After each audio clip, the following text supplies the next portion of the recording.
तो नितिन नवीन भाजपा के 12वें राष्ट्रीय अध्यक्ष होंगे और उनके कार्यकाल में जो 2026 और 27 में 10 राज्यों में चुनाव होने हैं उनमें उनकी बड़ी भूमिका रहेगी। और चलिए इसी खबर पर ज्यादा चर्चा के लिए, ज्यादा जानकारी के लिए हमारे news age digital Anirudh Soni हमारे साथ जुड़ गए हैं।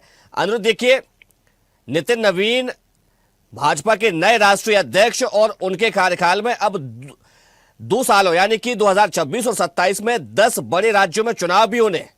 जी बिल्कुल, देखा जाए तो नितिन नवीन के राष्ट्रीय अध्यक्ष बनने के बाद भारतीय जनता पार्टी में एक नया इतिहास रचने की पूरी तैयारी है और युवा नितिन नवीन को अध्यक्ष बना के भारतीय जनता पार्टी ने संकेत दे दिए हैं कि अब यह पार्टी आगे आने वाले समय में जेन जेड से भी निपटेगी और अपने संगठन में भी युवाओं को ही आगे तैयार करेगी। तो आप समझ सकते हैं कि कितना बड़ा संकेत भारतीय जनता पार्टी ने दिया। और शुरू से पार्टी का इतिहास रहा है कि जब नितिन गडकरी अध्यक्ष बने थे तब उन्होंने भी यही कहा था, मैं तो नागपुर में पार्टी के पोस्टर लगाता था और उसके बाद पार्टी ने मुझे अध्यक्ष पद का, राष्ट्रीय अध्यक्ष पद का दायित्व दिया है तो मैं राष्ट्रीय अध्यक्ष हूँ। जब अमित शाह अध्यक्ष बने थे उनका भी यही कहना था, मैं एक साधारण सा कार्यकर्ता था गुजरात में और आज पार्टी ने मुझे राष्ट्रीय अध्यक्ष का जो पद दिया है वो मेरे लिए एक बहुत बड़ी बात है। क्योंकि जिस पार्टी में लाल कृष्ण आडवाणी और अटल बिहारी वाजपेयी जैसे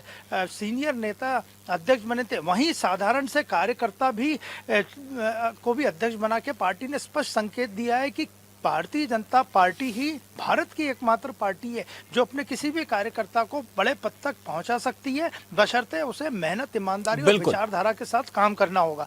तो नितिन नवीन की राष्ट्रीय अध्यक्ष बन गए हैं। और भोपाल की बात करें तो भोपाल में भारतीय जनता पार्टी के कार्यालय में देखिए ये कटआउट लग गया है उनका और इस कटआउट के साथ पूर्व अध्यक्ष जेपी नड्डा भी मौजूद हैं, प्रधानमंत्री नरेंद्र मोदी का भी कटआउट लग गया है और डॉक्टर मोहन यादव जो कि इस वक्त दिल्ली में नितिन नवीन के पदभार ग्रहण कार्यक्रम में मौजूद हैं, उनका भी कटआउट लग गया। तो ये संकेत मध्य प्रदेश भाजपा में भी परिवर्तन का संकेत है, बहुत बड़ा संकेत है कि नए राष्ट्रीय अध्यक्ष बनने के बाद भारतीय जनता पार्टी मध्य प्रदेश यूनिट के संगठन की कार्यप्रणाली में भी बदलाव आएगा। और ये कक्ष अब सामने देख रहे हैं, प्रधानमंत्री के सामने जो कक्ष ये हमेशा बंद रहता है, अब ये खुला हुआ नजर आएगा और यहाँ से युवाओं की एंट्री होना संगठन में तय माना जा रहा है। तो अब से कुछ देर बाद भोपाल में भी पार्टी जश्न की तैयारी कर रही है, मिठाइयाँ आएंगी, समारोह मनेगा। लेकिन फिलहाल जो दिल्ली में एक समारोह चल रहा है सब उसी को देखने में लगे हुए हैं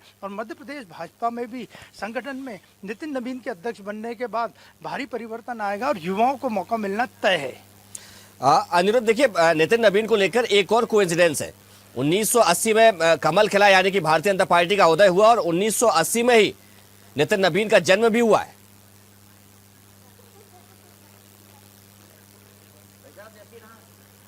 जी बिल्कुल, लगभग 45 साल की भारतीय जनता पार्टी है और लगभग 45 साल के ही नए राष्ट्रीय अध्यक्ष हैं। तो समझा जा सकता है कि पार्टी का आगे का प्लान क्या है, क्योंकि भारतीय जनता पार्टी और भारतीय जनता पार्टी का थिंक टैंक आरएसएस हमेशा अपना सत्ता हो या संगठन हो, भविष्य की योजनाओं को ध्यान में रख के कार्य करते हैं। हम जिस कार्यालय में भोपाल में प्रदेश मुख्यालय में खड़े हैं, इसी के सामने एक 10 मंजिला हाईटेक कार्यालय बन रहा है और भारतीय जनता पार्टी के नए अध्यक्ष के आने के बाद वो कुछ ही समय बाद पूरा हो जाएगा और यहाँ से ये कार्यालय हटके नए कार्यालय में चले जाएगा।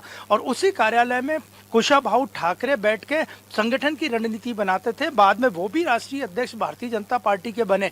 तो आप समझ सकते हैं कि संगठन की दृष्टि से भारतीय जनता पार्टी का जो केंद्र है मध्य प्रदेश कितना महत्वपूर्ण है। और यहाँ पे भी जब पुराना कार्यालय था वहाँ सुंदरलाल पटवा, कैलाश सारंग, बाबूलाल गौर, कुशाभाऊ ठाकरे जैसे बड़े बड़े नेता यहाँ से संगठन को गढ़ने निकले थे, जिन्होंने सत्ता में भी स्थान संभाला। तो राष्ट्रीय अध्यक्ष नितिन नवीन की जो नियुक्ति होगी उससे मध्य प्रदेश भाजपा के संगठन में भी बड़ा परिवर्तन आना आगे के समय में लगभग तय है।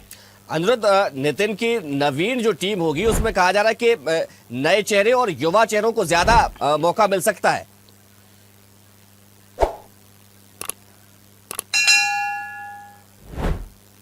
जी बिल्कुल, अब भारतीय जनता पार्टी ने नितिन नवीन को अध्यक्ष बना के पूरी तरह से यही संकेत दिया है कि आने वाला समय युवाओं का ही है, और खासकर भारतीय जनता पार्टी जैसी पार्टी जो कैडर बेस्ड पार्टी है और जिसमें। चलिए अनुर, मैं आपको रोकना चाहूंगा और आपका बहुत शुक्रिया। देखते रहिए स्वदेश न्यूज। अगर आप इस वीडियो को सोशल मीडिया हैंडल फेसबुक या इंस्टाग्राम पर देख रहे हैं तो हमें फॉलो करें, अगर यूट्यूब पर देख रहे हैं तो सब्सक्राइब करें और बेल आइकन दबाना ना भूलें।